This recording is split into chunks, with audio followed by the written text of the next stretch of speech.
Bienvenidos a este humilde espacio y a este hermoso canal llamado Pentecostalismo Máximo. Mi nombre es Eliseo y soy director y uno de los administradores de esta que también es su casa. Hoy, basado, también traducido e incorporado también mucho material del teólogo asambleano Claudio Nor Correa de Andrade, en el cual estaré presentando un manifiesto. Y es que consideraciones que debo hacer primeramente antes de hacer este video es iniciar específicamente con la palabra de Dios. Hechos capítulo 1, versículo 8 dice: pero cuando venga el Espíritu Santo sobre ustedes, recibirán poder y seréis mis testigos tanto en Jerusalén como en toda Judea, Samaria y los confines de la tierra. Todos hemos escuchado que el pentecostalismo es un movimiento que no posee teología propia. Con esa designación vana y perniciosa, quieren lanzarnos, obviamente, al estante de las sectas, herejías y modismos. Los que declaran estas barbaridades demuestran, obviamente, tres cosas. En primer lugar, preconcepto. En segundo lugar, desconocimiento. Y en tercer lugar, descaridad. Porque estimulados por una soberbia, muchas veces denominacional y otras veces individual, y esto producto de malas experiencias, rechazan el conocer nuestra fe, investigar nuestra herencia cultural y nuestras raíces teológicas, y obviamente cotejar lo que creemos por medio de la inspirada, inerrante y suficiente palabra de Dios. Teniendo en cuenta entonces que los ataques contra el movimiento pentecostal, groseramente poco académicos y abiertamente hostiles, presento este manifiesto de 12 razones por las cuales soy pentecostal. Mi objetivo, como bien declara Correa, no es la polémica, sino más bien la simple apologética pentecostal, tal y como insta mismo el apóstol Pedro, de que honremos en nuestros corazones a Cristo como Señor y que estemos siempre preparados para responder a todo el que nos pida razón de la esperanza que hay en nosotros, pero que lo hagamos con gentileza y respeto, manteniendo la conciencia limpia, para que los que hablan mal de la buena conducta que nosotros tenemos en Cristo se avergüencen de sus calumnias. Primera de Pedro capítulo 3 versículo 15 y 16. Entonces, primera razón, la fe pentecostal es auténticamente bíblica. Soy pentecostal porque mi fe está firmemente insertada, arraigada y fundamentada en la inspirada, inerrante, la completa, la eterna, la actual y la suficiente palabra de Dios. Si hubiera alguna duda en cuanto a las verdades que profesamos los pentecostales, llamo a los contestatarios específicamente a examinar nuestros credos, declaraciones de fe y nuestros materiales teológicos que componen los fundamentos y presuposiciones doctrinales. Hoy, gracias a Dios, se cumplen nosotros los pentecostales bíblicos, la realidad cotidiana de la Iglesia Apostólica, conforme registra Lucas en Hechos. Se mantenían firmes en la enseñanza de los apóstoles, en la comunión, en el partimiento del pan y en la oración. Todos estaban asombrados por los muchos prodigios y señales que realizaban los apóstoles. Hechos capítulo 2, versículos 42 y 43. En segundo lugar, soy pentecostal porque la hermenéutica pentecostal es bíblica. Entonces, soy pentecostal porque las proposiciones de nuestra hermenéutica es bíblica y eficiente y nos llevan a tener una comunión más eficiente con nuestro Señor Jesús. ¿Por qué? Porque el pentecostal ve las historias de hechos, ve las historias de las narrativas y se refleja. Obviamente, un pentecostal bien instruido va a saber que no todo en la narrativa es normativa, pero despreciamos y rechazamos específicamente el uso que ha tenido el liberalismo teológico con las narrativas bíblicas, de despreciarlas como no inspiradas, pero al mismo tiempo también rechazamos ante todo el concepto reformado de que de la narrativa no se puede extraer teología, porque creemos piadosamente que la Biblia Sagrada no es un mero libro, sino que es la inspirada palabra de Dios, como lo afirma el apóstol Pablo, y esto lo creen todos los cristianos de forma ortodoxa. Sin embargo, nosotros afirmamos que cuando la palabra de Dios dice en 2 Timoteo capítulo 3, versículos 16 y 17, que toda la escritura es inspirada por Dios, que es un golpe contra el liberalismo teológico, al mismo tiempo también es útil para enseñar, para reprender, para corregir y para instruir en justicia.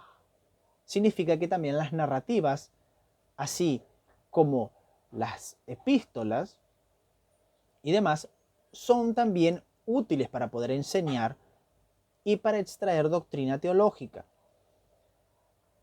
a fin de que el siervo de Dios esté enteramente capacitado para toda buena obra. Al mismo tiempo, creemos que el Espíritu Santo es el real intérprete de las Sagradas Escrituras. Juan capítulo 16, versículo 13. De esta forma, nuestro Señor, mediante el Consolador Divino, abre nuestro corazón, llevándonos a comprender, a aceptar y a vivir las Escrituras. Lucas 24, 32. Al mismo tiempo, en semejanza con el eterno Hijo de Dios, también creemos que la Biblia Sagrada es inspirada e inerrante, y por lo tanto, cuando Jesús vivía por el Espíritu y habla de una promesa, de un acto que iba a ser también del Espíritu en nosotros, nosotros vemos en él un ejemplo a seguir de vivir en el Espíritu. Lucas 4, versículo 16 al 21.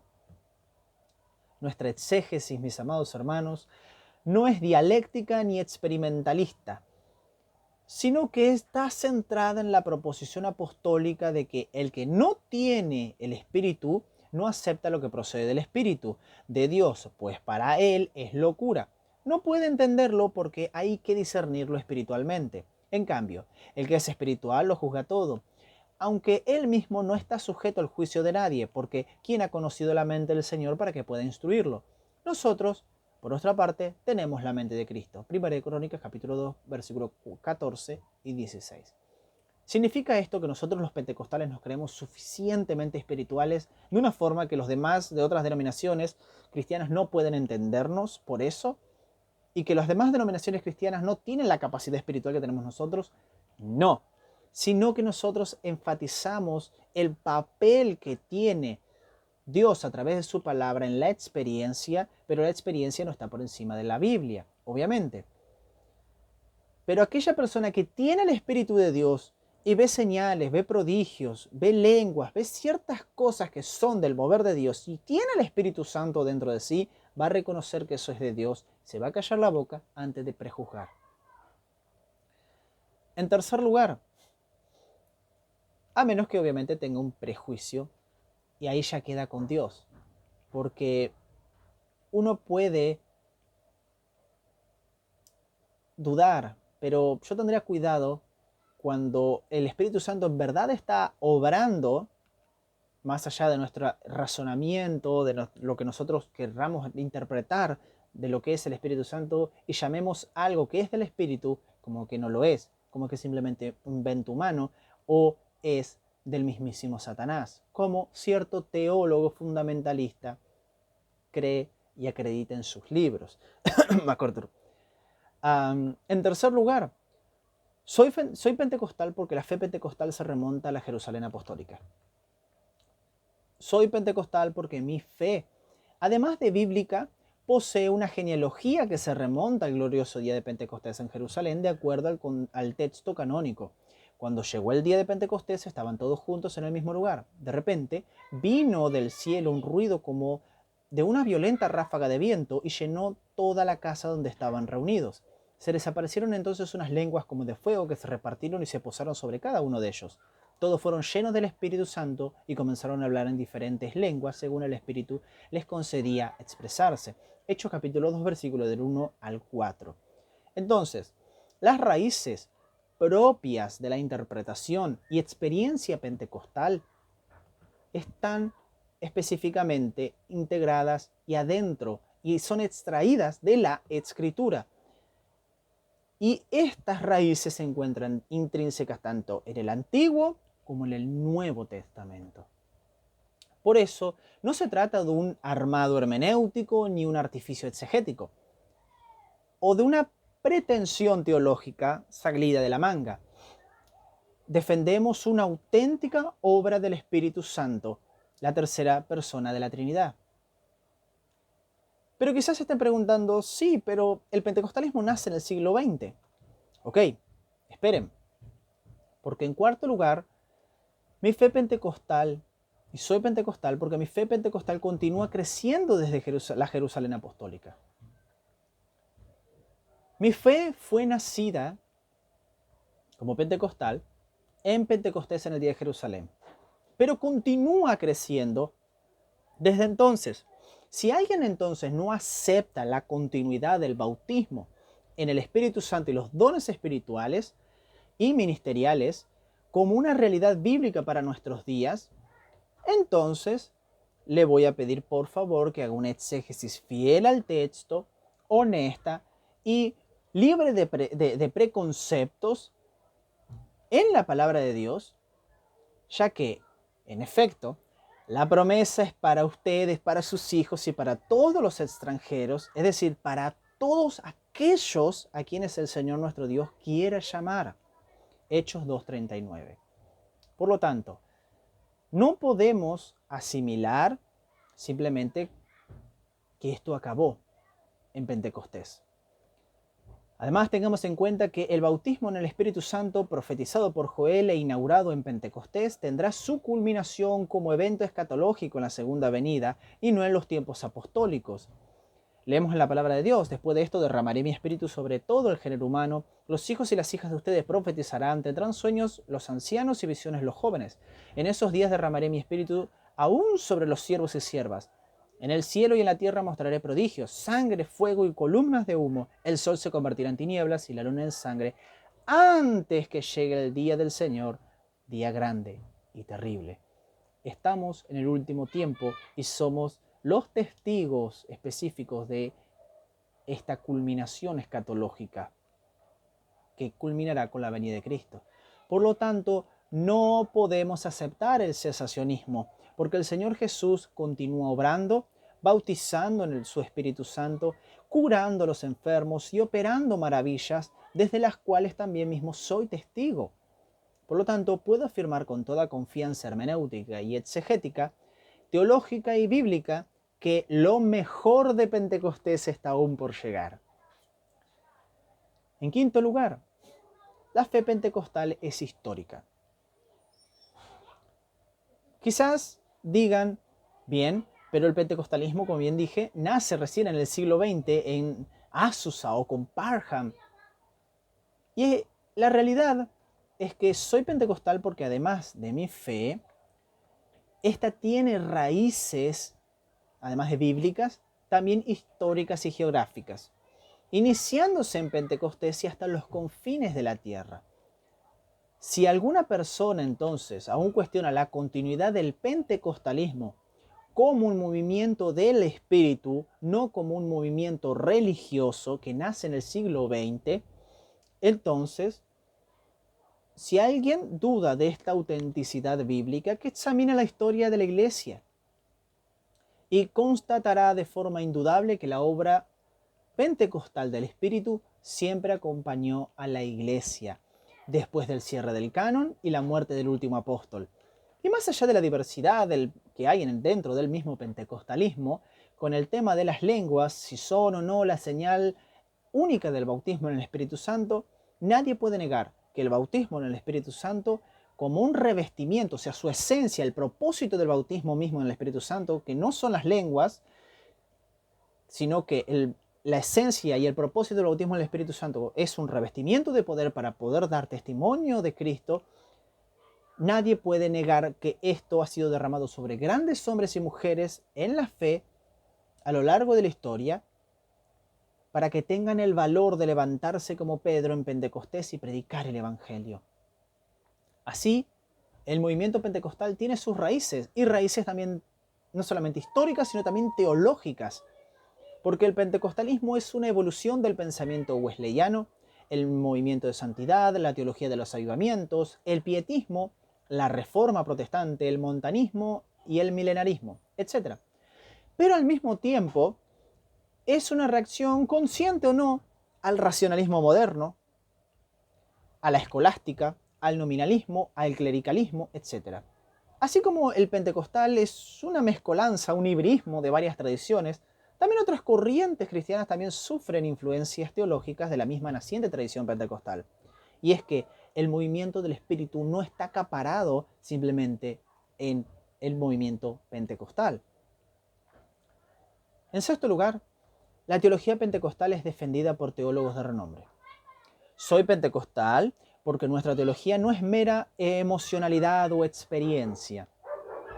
La teología propiamente dicha que profesamos es defendida con osadía y coraje por teólogos, y aquí levanto mi voz junto con muchos otros pentecostales y reclamo específicamente a los antipentecostales que antes de criticar la teología pentecostal, que como mínimo hayan leído los libros y las exposiciones de estos teólogos que voy a mencionar a continuación. Si no, cierre la boca, no viva de sus propias malas experiencias pasadas y específicamente estudie, observe lo que en verdad creemos. Hombres como Roger Stronstam, Craig S. Kenner, Robert Menzies, Stanley Horton, Frank Machia, Charles Parham, William Seymour, Antonio Gilberto, José Goncalves, Eliñay Cabral, etc. Hombres que son eminencia en el pentecostalismo. Así que, cualquiera diría, sí, pero como escuché una vez de un licenciado en teología, que lamentablemente dijo, sí, pero la teología pentecostal se fundamenta en la experiencia. No, la teología pentecostal no se fundamenta en la experiencia. ¿Qué viene primero, la experiencia o la teología? Bien, la teología es específicamente la comprensión de la experiencia. Cuando nosotros somos bautizados en el Espíritu Santo, no lo somos bautizados en el Espíritu Santo simplemente porque sí, hay un trasfondo teológico que sustenta esa experiencia.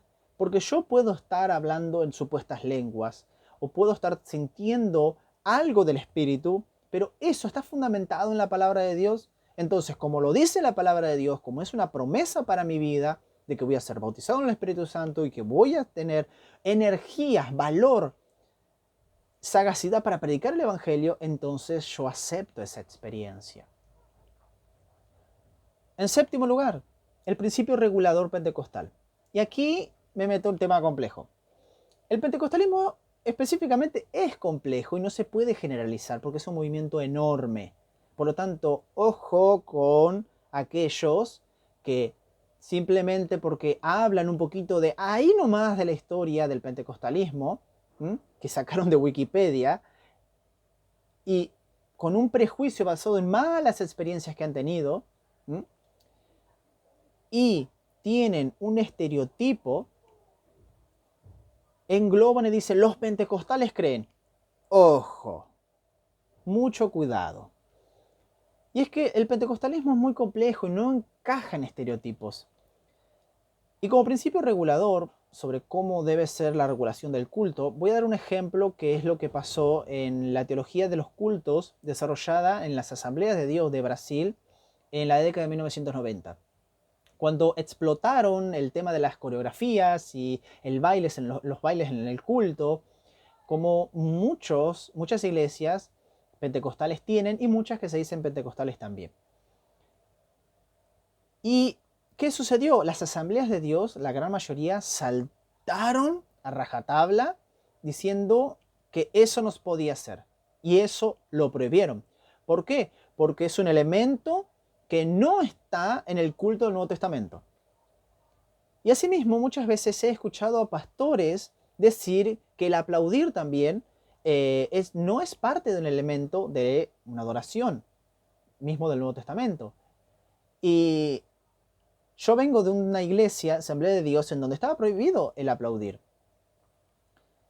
Entonces, el celo por una liturgia sencilla que no sigue el calendario litúrgico, ni es de celebración y baile, fue prohibida. Es decir, solo podemos abrazar elementos de la adoración que estén registrados específicamente en el Nuevo Testamento. En otras palabras, como siguiendo el ejemplo que estaba dando, estas asambleas de Dios abrazaron, sin siquiera verificar si podría ser algo antibíblico o no, un principio regulador específicamente muy cercano al presbiterianismo. Y las asambleas de Dios de Brasil tienen este principio regulador. Con este ejemplo que estoy dando, quiero que seamos claros en que no quiero opinar sobre la validez o no del principio regulador o normativo, sino mostrar cómo es que el pentecostalismo es demasiado complejo para reduccionarlo a los analistas de las redes sociales por lo que ven por ahí. Pero vamos a ser claros en algo, como principio regulador del pentecostalismo y por lo cual soy pentecostal. Vamos a ser sinceros. No existe un libro de Levítico en el Nuevo Testamento. No existe. No hay. No hay una guía para la adoración al Nuevo Testamento. Si no hubiese habido algunos excesos en la iglesia de Corinto, no hubiese habido instrucciones de limitación y el control en el culto escritos por el apóstol Pablo. La Biblia entonces puede ofrecernos elementos básicos de adoración colectiva, pero nos deja libre con respecto a los estilos, formas y órdenes de estos elementos. Ahora, sin embargo, hay un principio regulador muy claro en todo el Nuevo Testamento. La edificación permanente de una comunidad modelada por el fruto del Espíritu en y a través del momento de la adoración. Por poner el ejemplo de Pablo en lo que estaba sucediendo en Corinto. No impidan hablar en lenguas, hablen en lenguas. Ok, todo bien, pero con orden.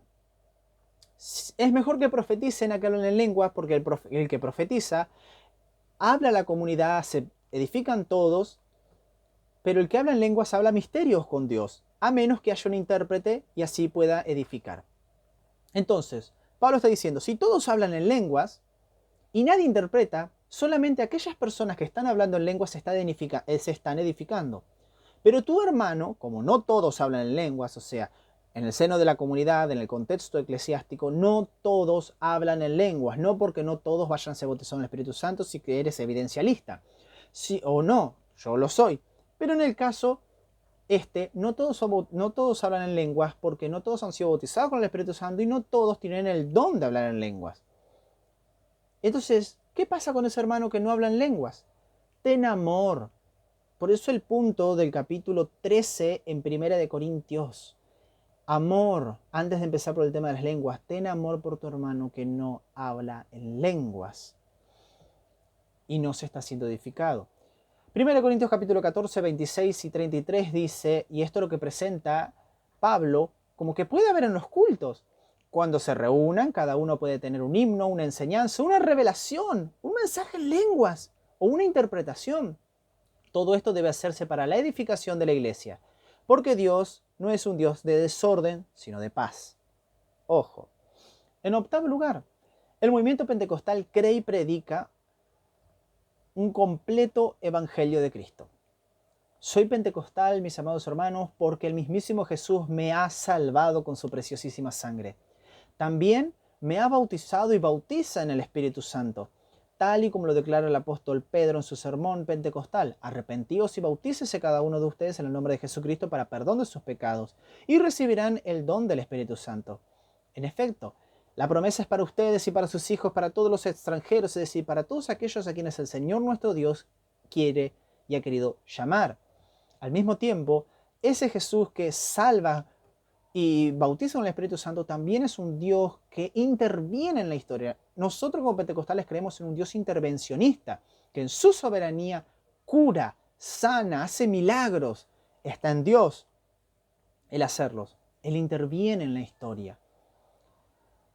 Y por último lugar, creemos en un Dios que va a venir en breve. Cristo viene, y este es el mensaje pentecostal específicamente para evangelizar al mundo entero. Cristo viene, Cristo viene, Cristo viene.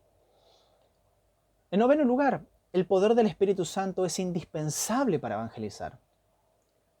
Soy pentecostal porque a fin de predicar el Evangelio a todo el mundo, como encargó el eterno Hijo de Dios, el Señor Jesucristo, necesitamos el poder del Espíritu Santo. Lucas 24:49, Hechos capítulo 1, versículo 8. En el poder del Espíritu Santo, los evangelistas y misioneros pentecostales plantaron iglesias en Europa, América, Asia, África y Oceanía. Nada los detenía, sea la selva o sea en la Amazonas, sea en las favelas, sea en barrios peligrosos. El poder del Espíritu los impactaba para predicar un mensaje de arrepentimiento y santidad hacia el pecador incrédulo. Entonces, conforme caminamos en Él, el Espíritu Santo va haciendo su obra y revelando su poder de forma soberana, tal y como nos lo prometió el Señor Jesús. Les dijo, vayan por todo el mundo y anuncien las buenas nuevas a toda criatura. El que crea y sea bautizado será salvo, pero el que no crea será condenado. Estas señales acompañarán a los que creen. En mi nombre expulsarán demonios, hablarán en nuevas lenguas, tomarán en sus manos serpientes y cuando beban algo venenoso no les hará daño alguno. Pondrán las manos sobre los enfermos y estos recobrarán la salud. Por tanto, como dice Marcos 16, versículo 15 al 17. Por tanto, al 18, no podemos ignorar el poder del Espíritu Santo, los dones espirituales y ministeriales y el bautismo en el Espíritu Santo para capacitarnos en la proclamación del Evangelio. ¿Qué significa esto? ¿Significa que las manifestaciones van a atraer al público o algo por el estilo? No, porque ni siquiera cuando Jesús hacía milagros, las personas creían.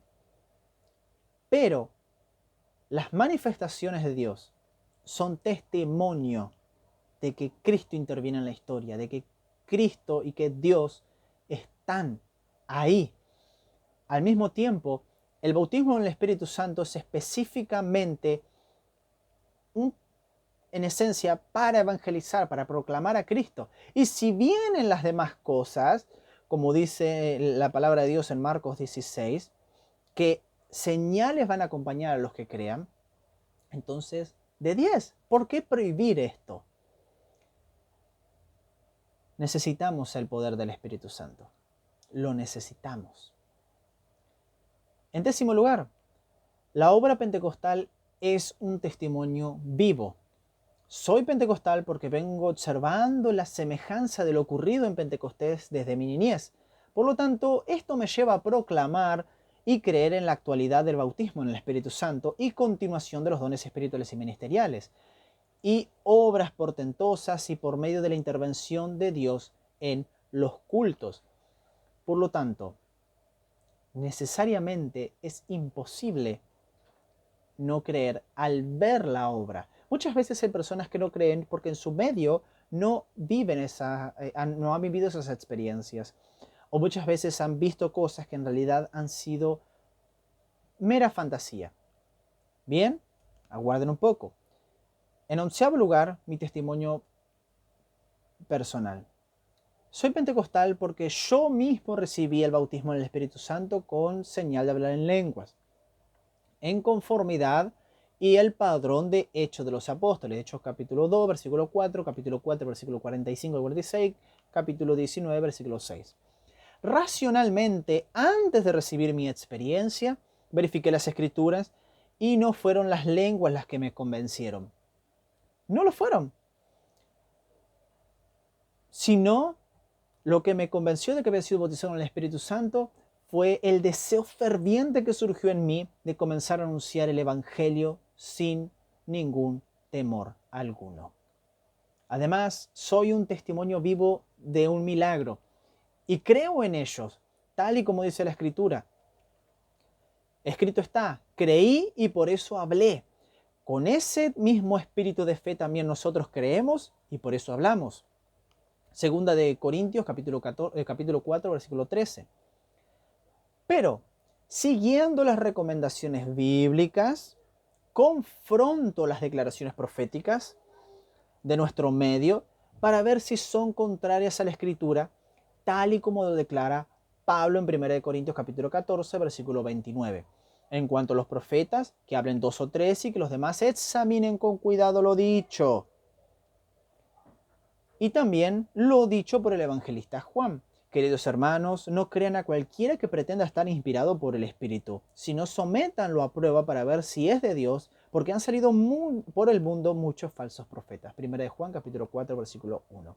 Así que, siguiendo el auténtico movimiento del Espíritu, no acepto las manifestaciones conocidas en Brasil como reteté, de excitación contra la voluntad, de lenguas sin frutos del Espíritu y profecías sin juzgamiento y cumplimientos en iglesias, que se hacen llamar pentecostales, pero que en las obras no lo son, porque el verdadero culto pentecostal está marcado por la edificación, el orden, la decencia y la santidad. 1 Corintios capítulo 14, versículo 40. Claro que esto no nos hace extinguir el espíritu en nuestras reuniones, porque bien lo dice Pablo, no apaguen el espíritu, no desprecien las profecías, pero al mismo tiempo dice esto, sométanlo todo a prueba, aférranse a lo bueno, eviten toda clase de mal. 1 Tesalonicenses 5, versículo 19 al 22. Entonces, un verdadero creyente pentecostal es ante todo bíblicamente equilibrado, porque un pentecostal que no ama estudiar la palabra tiene defecto de fabricación.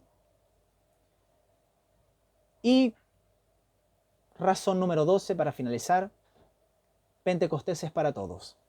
Soy pentecostal porque creo por la palabra que el bautismo en el Espíritu Santo, los dones espirituales y ministeriales no son monopolio de ninguna iglesia, de ninguna. El Espíritu Santo no está cerrado ni le pertenece a las asambleas de Dios, ni a la iglesia cuadrangular, ni a ninguna denominación, ya que la promesa de Hechos 2:39 aplica a toda la iglesia, específicamente a todo creyente, a todo nacido de nuevo. Por lo tanto, la promesa de Pentecostés es otorgada a todos, desde los bautistas a los presbiterianos, los luteranos y wesleyanos, congregacionistas y anglicanos, y más hombres y mujeres de Dios de las diferentes ramificaciones y denominaciones del cristianismo. Esto significa además que así como el Evangelio es predicado y aplicado, no importando tu raza, tu género, tus pecados pasados, la promesa del bautismo en el Espíritu Santo se aplica a todos, independientemente de si tienen un oficio en la iglesia o no, o si son mujeres u hombres, o si son de África o de América, Asia, Europa o Oceanía. A todos. Esto es lo hermoso del pentecostalismo, que permite una interdisciplinariedad en cuanto a esa cuestión de tú no puedes porque eres mujer, porque eres negro de color, no puedes. No, el pentecostalismo viene a romper con eso. ¿Por qué? Porque Pentecostés es para todos. Por eso también soy pentecostal. Así que, mis amados hermanos, confío y sé por lo que dictamina la palabra de Dios que lo mejor de Pentecostés está por llegar. Invito a todos a que puedan estudiar la teología pentecostal. Si son pentecostales, sumérjanse en el estudio de la palabra. Estudien su propia teología, estudien su historia. ¿Tiene errores? ¿Hay hombres que cometieron errores? Sí, ¿y quién no? Como persona que está envuelta en la historia, en el estudio histórico, puedo afirmarles que no hay ningún movimiento que no tenga personas que cometieron errores, que dijeron cosas que no estaban de acuerdo a lo que dictamina la palabra. Pero también hay más. Hay hombres que inspiran, hombres llenos del Espíritu Santo, obras portentosas que acreditan que el movimiento pentecostal es digno de ser parte de este mover del Espíritu.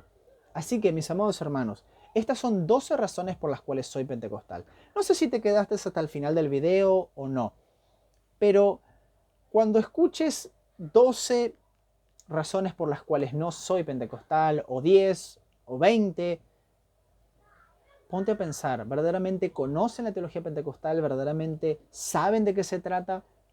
¿Han estudiado el pentecostalismo? Por eso, mis amados hermanos, los invito a este Pentecostés que sigue ardiendo en nuestros corazones y que va a seguir hasta la venida de Cristo.